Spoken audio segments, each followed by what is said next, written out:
سلام كما تمسيز خبركم تقطعتلتي فنو اري تي في ساعه شعت مشت اخلو نلوم سولس كلتنا حسس تدالو زيناتات وشتن وصان حزنا لكم قريبنا لنا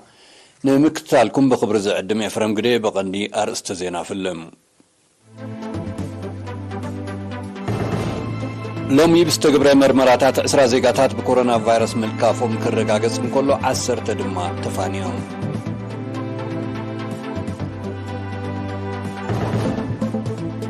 منستر حرشاب سلسته زباتا زترا لبدا بارنوس نمقصصار عود سرحاتي كاد كم زل حبيروم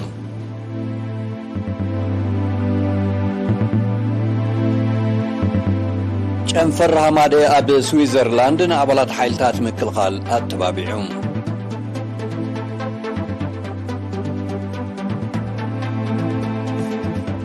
منجست ديمقراطية ريبابليك كونغو عقاب سلام سراويت حبرات هاجرات كابا هاجورو تغليل القوات أبزق نتوي كزتيوم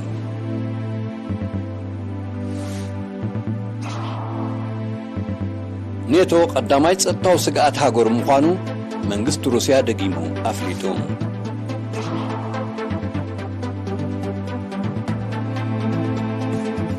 چاينا وتهدرو عقمان مدهم فاعت كايلو صعريب زل عالم الكحو كامل تقصلو حبيرا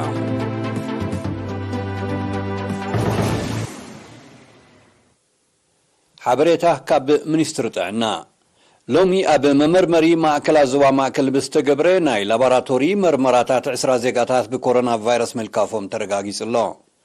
ادراشوم دم 4 كام ماكل كتما 4 تيرافولو سلسته گجرت كلتا اخريها حدد ما كاب فيلاجو قشت بارجما دم بسنبل اداغا حمص حازن سغنيتنيم زغمزيلن كله كورونا فيروس ترغيبوم اب هوسبيتال زوبا ماكل تعاقبهم كنكن كغبرلهم زصنح 10 زيغاتات حاويم تفاني مالوم بز مسرت زي تقلال قصري بكورونا فيروس تلقفو زيغاتاتنا حسابلهم 10,074 بصيلهم شعات تشين شومنت 237 كابزياتهم حاوي مستفانو 203 بموز تفليو 234 دما جنا اب هوسبيتال تعاقبهم كنكن زغبرلهم زلو يوم منستر طعنا خلتن حاسه 2022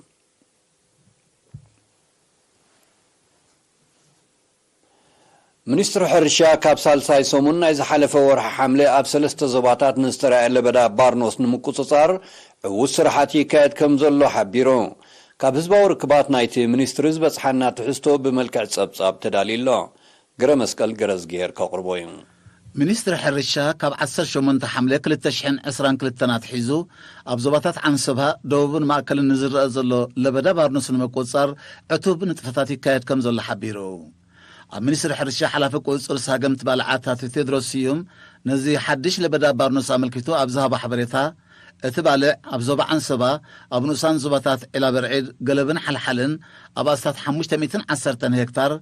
ابزوبا دبوب نزوبا مايمنه اب 22 هكتار ابزوبا ماكل نوسان زبطات قال نفحن بريخن كمون كبابي بيت مخا اب 3 هكتار مريت تخصيتو كم زلو غليصو كاب سلسين زبطات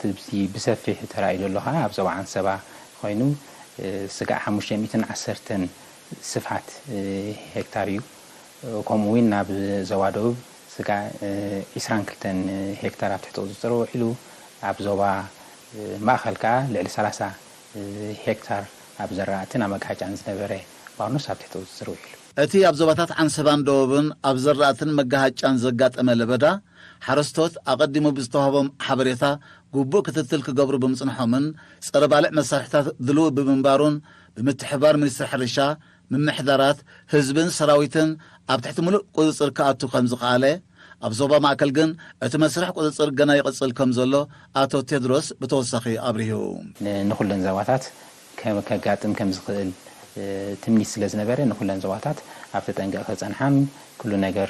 دلو كوينو خصنحن كدالوان حبريتاتو هايوني او ها كوللاتاتن مصنعتن كبر صنيحو اتي لبدا بارنوس مسغاطنما قلطيفوم يم كرخبو خيلو مالتي اتي كل مساحيتات صرباله منصقي مدحانيت كوموين كال مسوس خيل مساحيتات وين دلو كوين سلصنحي اب زراتي زتقس غدات سقا حجي ايوردن دلو تسرح ما غنا قصالي ባርኖስ ኣብ ሃገርና ካብ ጥንቲ ያትሒዙ ብቐጻሊ ዝረአ ዝነበረን ኣብ ዘራእቲ ኣዝዩ ከቢድ ዕንወት ዘውርድን ሓደገኛ ባልዕ ምዃኑ ብምዝኻር ድማ ሕጂ እውን ተርእዮን ስጋኣትን ናይቲ ለበዳ ስለ ዘየብቅዐ ህዝብን ኩሎም ዝምልከቶም ኣካላት መንግስትን ብልዑል ኣተኩሮ ክከታተሉ ተማሕፂኑ ባርኖስ ኣፍሪቃ እንብሎ እዚ ካብ ቀደም ካብ ጥንቲ ትሒዙ ኣብ ሃገርና ቀጻሊ ዝረአ ዝነበረ ባርኖስ እዩ ምስቲ ሳጋሚ ባርኖስ ቀውዒ ሓረስቶት ክዳናገሩ የብሎምን እዚ እቲ ናይ ቀደም ናይ ለበዳ ባርኖስ ኢና ንጽውዖ ብልሙድ ባህላ ናይ ቀደም ባርኖስ እዚ ከዓ ኣዝዩ ናይ ምብላዕ ተኽእሎ ስለ ዘለዎ ቀጻሊ ክትትል የድሊ እንድሕር ዳ ጽቡቕ ጌና እዚ ተቆጻጸርናዮ ግን ዘራእትና ግን መጋሓጫ ብሓደ ለይቲ ዓቢ ጉድኣት ከውርድ ዝኽእል ዓይነት ባርኖስ ስለ ዝኾነ ኣዝዩ ዕቱብ ምቁጽጻር ከድሊ ማለት እዩ ኣብ ሃገርና ለበዳ ባርኖስ ንመወዳእታ ግዜ ቅድሚ 5 ዓመታት ተራእዩ ከም ዝነበረ ዝጠቅስ ሚኒስትር ሕርሻ ምስ ዘሎ ተዛማዲ ጥሉል ክራማት ተርእዮ ባልዓትን ሓደጋታትን ክዛይድ ስለ ዝኽእል ሓረስቶት ብልዑል ትኩርነት ክሰርሑ ንዝኾነ ተርእዮ ድማ ኣብ ጥቕኦም ዝርከብ ኣካል መንግስቲ ክሕብሩ ይጽውዕ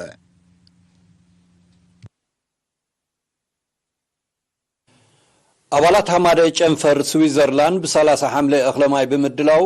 ኣምኑ ዞባ ሻምብቆ ንዝርከቡ ኣባላት ሓይልታት ምክልኻል ኤርትራ ተባቢዐን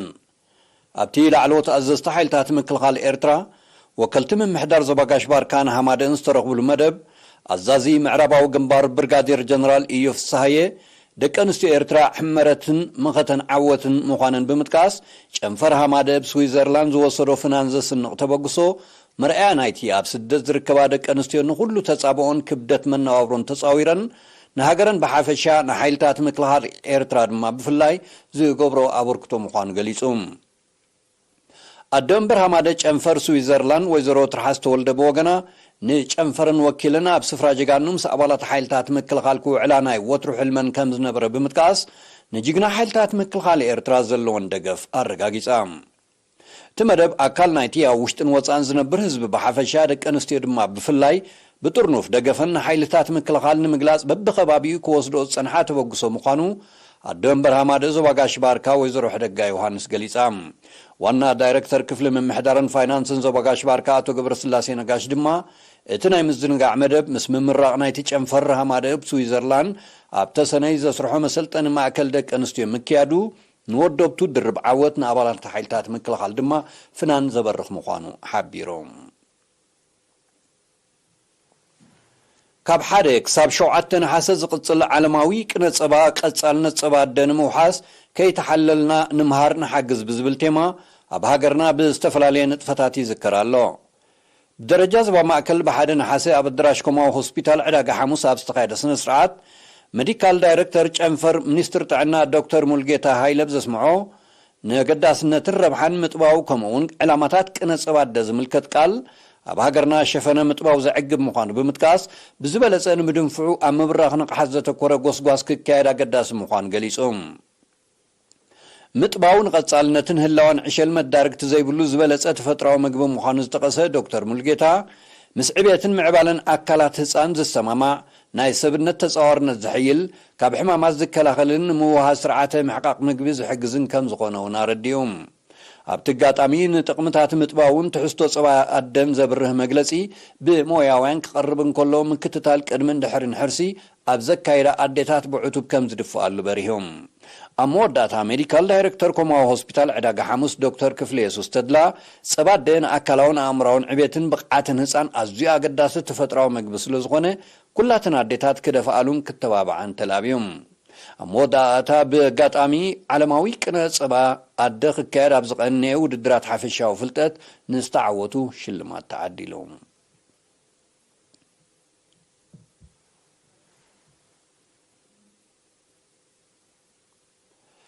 ኣብ ዞባ ጋሽባርካ ምምሕዳር ስርዓተ ሓበሬታ ብምስፋሕ ጽፈትን ስሉጥነትን ምምሕዳራዊ ኣገልግሎት ንምርግጋጽ ይስራሕ ኣሎ ወኪል ኤሪና ቀዳው ተወልደ ንዘዳለዎ ዜናዊ ጸብጻብ ያሲን ሳልሕ ኣብ ዞባ ጋሽባርካ ስራሓት ስታቲስቲክስን ምምሕዳር ስርዓተ ሓበሬታን ኣብ ኩለን ንኡስ ዞባታት ብጽፈትን ስሉጥነትን ብምስልሳል ጉቡእ ምሕደራዊ ኣገልግሎት ንምርጋጽ ይስራሕ ከም ዘሎ ተሓቢሩ ሓላፊ ጨንፈር ኣቶ ደበሳይ መንግስቲ ኣብ ዝሃቦ ሓበሬታ ኣገልግሎታት ናይ ክብሪ መዝገብ ምቕያር ኣድራሻ መሕታምን ምዝርጋሕን ነባርነት ምእካብን ምትንታንን ሓበሬታ ከምኡውን ምውፃእ ምስክር ልደት መርዓ ፍትሕን ሞትን ከም ዝህብ ብምብራህ ነዚ ንምዝርጋሕን ንምቁፃርን ዕቱብ ንጥፈታት ይትግበር ከም ዘሎ ኣረዲም ህዝቢ በቀረቡ ክረክቦ ክኢሉሎ ነቲ ኣገልግሎት ትንቅሓቱን ብኡ መጠን ወሲኹሎ ተቀረቡን ብኡ መጠን መጽእ ስለ ዘሎ ኣብዚ ዕቡት ስራሕ ተሰሪሑ ክበሃል ከኣሊ ማለት እዩ ናይ ስራሓት ክብረ መዝገብ ከባቢ 12000 ዝኸውን ህዝብስ ተጠቃሚ ኮይኑሎ ማለት እዩ ኣብዚ 6 ዋርሕ ዝኸውን እቲ ጨንፈር ዝህቦ ኣገልግሎት ካብ ናይ ካልኦት ዞባታት ኣሰራርሓ ተመክሮ ብምቕሳም ካብ 2014 ብዘመናውን ጽፉፍን ኣገባብ ክካየድ ከም ዝጀመረ ዝጠቐሰ ኣቶ ደበሳይ ኣቀዲሙ ኣብ ከተማታት ባረንቱ ተሰነይን ኣቁርደትን ጥራይ ብድሩት ዓቕምን ዘይምእኩል ኣገባብን ዝውሃብ ዝነበረ ኣገልግሎት ናይ ክብሪ መዝገብን ካልእን ናብ 16 ንኡስ ዞባታት ብምስፋሕ ሓደ ዓይነት ኣገባብ ከም ዝኽተላ ክግበር ምዃኑ ኣረዲም ስታቲስቲክስ ወይ ከዓ ስራሓት ናይ ነባርነት ናይ ቅያር ዓዲ ብድሩት ዓቐን ነይሩ ማንዋል በወረቐት ይኸዓ ስራሕ ነይሩ ካልእቲ ናይ ክብሪ መዝገብ እውን እንተኾነ ኣብ ኩሉ ብምዕሩይ ወይ ከዓ ስታንዳርዱ ዝሓለወ ኣይነበረን ኣብዘን ከተማታት ናይ ባረንቶ ኣቁርደት ተሰነይ ጥራሕ ይካየድ ነይሩ እዚአን ምን ተኾና ነናተን ኣገባባት ተጠቂመን ካይድኦ ነይረን ምዕሩይ ዝኾነ ወይ ከዓ ደረጃኡ ዝሓለወ ይኮነን ነይሩ ተን ካልኦት ንኡሳን ዞባታት ናብኡ መጽአን ከም ዝረኽባ ይግበር ነይሩ ሕጂ ካብዚ ናይ 2014 ንድሓር ግን ኩልቲ ኣገባባት ተራእዩ ተጸኒዑ ብኸምዚ መንገዲ እንተኸደ ሓይሽ ተባሂሉ ምስ ናይ ካልኦት ዞባታት ብፍላይ ምስ ናይ ዞባ ማእኸል ከም ዝርአ ተገይሩ ተመክሮ ካብኦም ተወሲዱ ምስኡ ብዝሰማዕ ከም ብዝመስል መንገዲ ኸኣኒ እቲ ስራሓት ክወሃብ ጀሚሩ ማለት እዩ ኣብ ኩለን ንኡሳን ዞባታት ከዓ ኣብ 16 ንኡሳን ዞባታት ደረጃኡ ዝሓለወ ሓደ ዓይነት ተባዚሑ ብላዕሊ ብመንግስቲ ተሓቲሙ መጽእ ካብዚ ኸኣኒ ንኡሳን ዞባታት ፎርሙታት ብምሉእ ብነፃ ወሃበን ማለት እዩ ኣቶ ደበሳይ ኣብ መወዳእታ ናይ ክብሪ መዝገብን ነባርነትን ኣብ መምሕዳራዊ ኣገልግሎትን ውልቃውን ማሕበራውን ህይወት ዜጋታትን ዘለዎ ኣገዳስነት ብምግንዛብ ኩሎም ብውልቅን ስድራ ቤትን ደረጃ ክትሓዙ ዝግብኦም ሰነዳት ኣብ እዋኑ ክማልኡ ከም ዝግባእ ኣገንዚቦም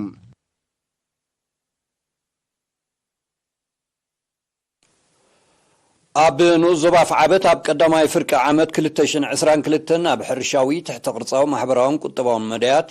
ንዝተሰላሰለ መደባት ዝግምገም ርክብ ብ26 ሓምለ ተኻይዱ ኣመሓዳር ናይቲ ንኡስ ዞባ ኣቶ ኣሕመድ መሐመድ ኑር ኣብ ዘቕረቦ ጸብጻብ ብንጡፍ ተሳትፎ ህዝቢ ኣብ ምስራሕን ምጽጋንን ዓገማት ዛላታት ከትርታትን ናይ ሓመድ ጽርግያታትን ብዝተኻየደ ወፈራ 2740 ሜትር ኪብ ዛላ 890 ሜትር ኪብ ከትሪ 30 ኪሎ ሜትር ድማ ናይ ሓመድ ጽርግያ ከም ተዓማ ሓቢሮም ቀረብ ማይ ሰብን ጥሪትን ንምውሓስን ትሕተ ባይታዊ ማይ ንምህብታምን ብዝካየድ ዘሎ ጻዕሪ ኸኣ ኣብ ኩላተን መምሕዳራት ከባቢ ራህያታት ናይ ምስራሕን ምጽጋንን ንጥፈታት ከም ተሰላሰለ ሽግር ዝስተ ማይ ከተማ ፍዓበት ንምቅላል ድማ ብደረጃ ከም ዝተወስደ ተበግሶ ጽቡቕ ውጽኢት ከም ተረኽቦ ኣቶ ኣሕመድ ብተወሳኺ ብርሂቦም ንመደብ ኮብ ዝሰረቱ ከባቢያዊ ጽሬት ብዝምልከት ድማ እቲ መደብ ጽቡቕ ይስጉም ከም ዘሎ ብምሕባር ዛጊታ 42 ዓድታት ነቲ መደብ ብምልኣት ከተግብራን ከለዋ 7 ዓድታት ኣብ መስርሕ ከም ዝርከባ ረዲዮም ተሳተፍቲ ብወገኖም ኣብ ርሑቕ ከባቢታት ዘሎ ሽግር ጽሩይ ስተማይ ኣቓልቦ ክወሃቦ ሕፅረት መጓዓዝያ ፍታሕ ክናደየሉ ምቁራጽ ተምሃሮ ካብ ማዕዲ ትምህርቲ ድማ ጥቡቕ ምክትታል ክግበረሉ ዝብልን ካልእን ርእቶታት ኣቕሪቦም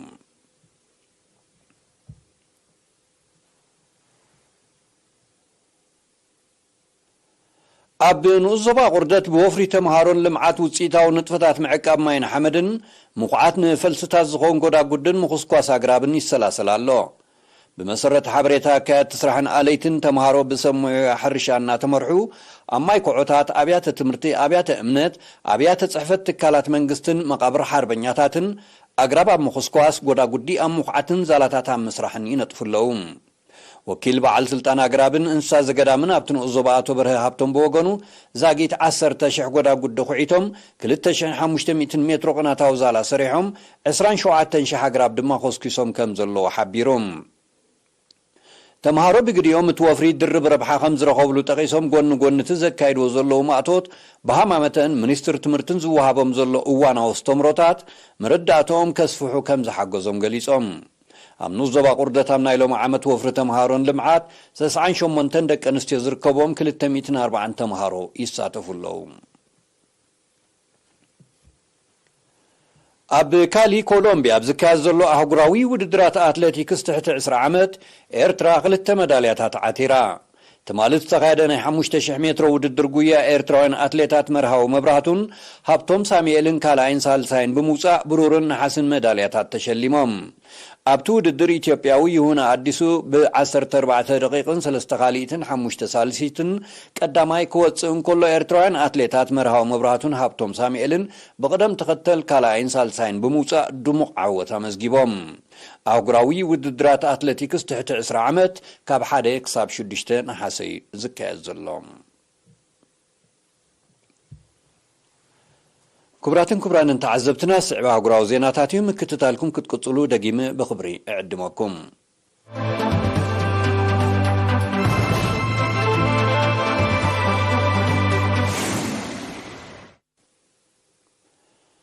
መንግስቲ ዲሞክራሲያዊት ሪፓብሊክ ኮንጎ ኣብ ሃገሩ ተዋፊሩ ዝርከብ ዓቃብ ሰላም ሰራዊት ሕቡራት ሃገራት ተቕሊሉ ክወፅእ ኣብ ዝብል ዛዕባ ኣተኪሩ ምስቲ ሰራዊት ክዘራረብ ምዃኑ ፍሊጡ ኣፈኛ ናይቲ መንግስቲ ሎሚ 2 ነሓሰብ ዝሃቦ መግለጺ እቲ ውሳነ ዝውሰድ ዘሎ ብመሰረት ሕቶ ህዝቢ ከም ዝኾነ ፍሊጥሎም ፕሬዚደንት ፌሊክስ ቴሽከስኬዲ ብሓደ ነሓሰ ምስ ፕሬዚደንታት ላዕለዋይን ታሕተዋይን ባይቶ ሃገሩ ከምኡውን ምስ ቀዳማይ ሚኒስተርን ላዕለወ ሰብ መዚ ዞባ ሰሜናዊ ኪቡን ኣብ ዘካየዶ ርክብ እዩ ነቲ ውሳነ ከም ዘሕለፈ ዝቃላሕ ዘሎም በቲ ካብ 25 ሓምለ ኣብ ከተማ ጎማ ዝተወልዐን ኣብ ዝእዋን እዚ ናብ ሰፊሕ ክፋል ምብራቃዊ ሸነኽ ዲሞክራሲያዊት ሪፓብሊክ ኮንጎ ልሒሙ ዝርከብን ህዝባዊ ተቃውሞታት አንጻር ዓቃብ ሰላም ሰራዊት 4 ኣባላት ናይቲ ሰራዊት ዝርከብዎም 36 ሰባት ከም ተቆትልዮም ጸብጸባት ዝሕብሩ ዝበዝሑ ግዳያት ኣባላት ዓቃብ ሰላም ሰራዊት ብዝተኮስዎ ጠያይቲ ዝተቆትሉ ሰልፈኛታት ምዃኖም ይዝግለጽ ዘሎም ንዝሓለፈ ልዕሊ 20 ዓመታት ኣብ ዲሞክራሲያዊት ሪፓብሊክ ኮንጎ ዓስኪሩ ዝርከብ ዓቃብ ሰላም ሰራዊት ሕቡራት ሃገራት ኣብ ምብራቃዊ ሸነኽ ናይቲ ሃገር ንዘሎ ምንቅስቓስ ዕጡቃት ጉጅለታት ኣብ ምብዳህ ኮነ ድሕነት በርጌስ ዜጋታት ኣብ ምርጋጽ ከም ዝፈሸለ ዝገልጹ ሰልፈኛታት ብህፁፅ ክወፅኦም ዝጽውዑ ዘለዉ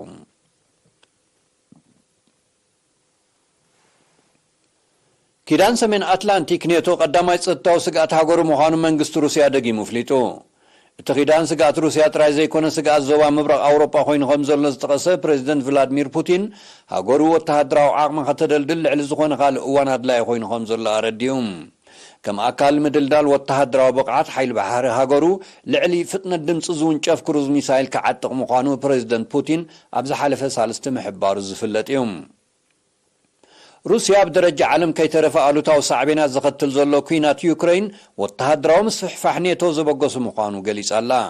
نيتون روسيا أبو التهدراو كببان مئتاو زكايدو من قصقاس بفلاي كابز حالف عامت مليسو خمز عبيون معبالتات مبرق أوروبا بقربا زكتاتو الوغانات يحبروم والتهدراو من قصقاس نيتون روسيا الأولونتان موحاس التكايدو زلانت فتاتن مستقيدان نتصنحا زي مكراو أبزخفاء درجو أعريقو اللهم إذا خمزيلن كله روسيا بالعلي 4 سمزن والكسوات بريطانيا እገዳ ከም ዝገበረት ተማላ ሓደ ነሐሰፍ ሊጣም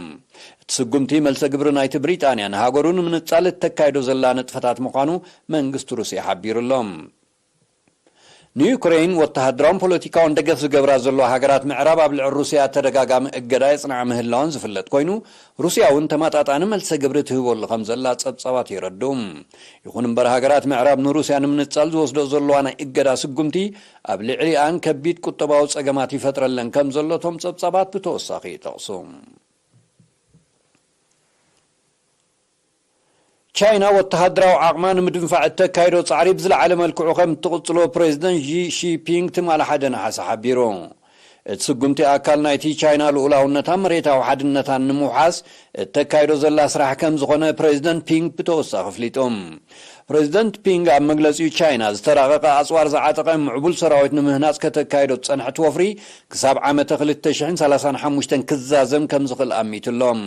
ፕሬዚደንት ሺ ጂንፒንግ ዝሃቦ መግለጺ ንሃገራት ምዕራብ ብቐንዱ ድማ ንኣሜሪካ መልእኽቲ ዘመሓላልፍ ምዃኑ ወተሃደራውያን ተንተንቲ ይጠቕሱ መንግስቲ ቻይና ሃገሩ ተጸባእቲ ካብ እትብለን ሃገራት ክመጻን ዝኽእል ወተሃደራዊ ስግኣት ንምግታእ ሓይልታት ባሕሪ ምድርን ኣየርን ከተደልድልን ዘመናውን ምግባርን ከም ዝግባእ ኣቐዲሙ ክሕብር ጸኒሑ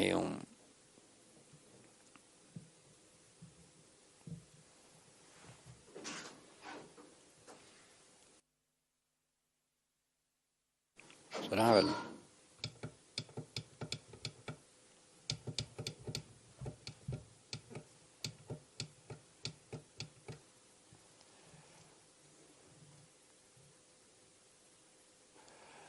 كبراتن كبرانن لوم سولس كلتن حاسه ساعه 9 مشت تدالو حفشاو زيناو مسنادو نمزام قندي نطفتا تخدغملكم لوم يستقبر مرمراتات 10 زيغاتات بكورونا فيروس ملكافهم كرغاغصن كل 10 دما تفانيوم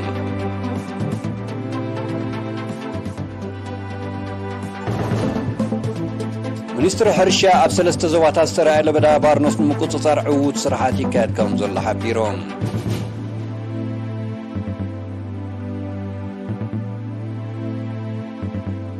ጨንፈር ሃማደብ ስዊዘርላንድ ኣባላት ሓይልታት ምክልኻል ኤርትራ ኣተባቢዑም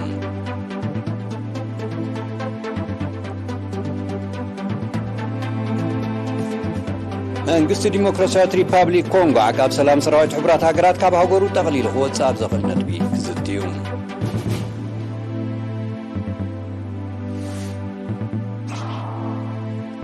ኔቶ ቀዳማይ ጸጥታዊ ስጋት ሃገሩ ምዃኑ መንግስቲ ሩስያ ደጊሙ ኣፍሊጡ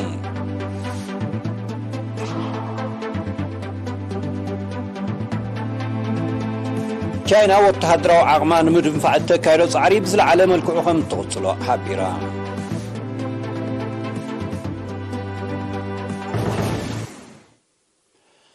مباركس كبراتن كبرانن تخطاتلتنا نساعة زيست دالو حفشاو زيناو مسنادونا بستزازي ملو بروخ مشت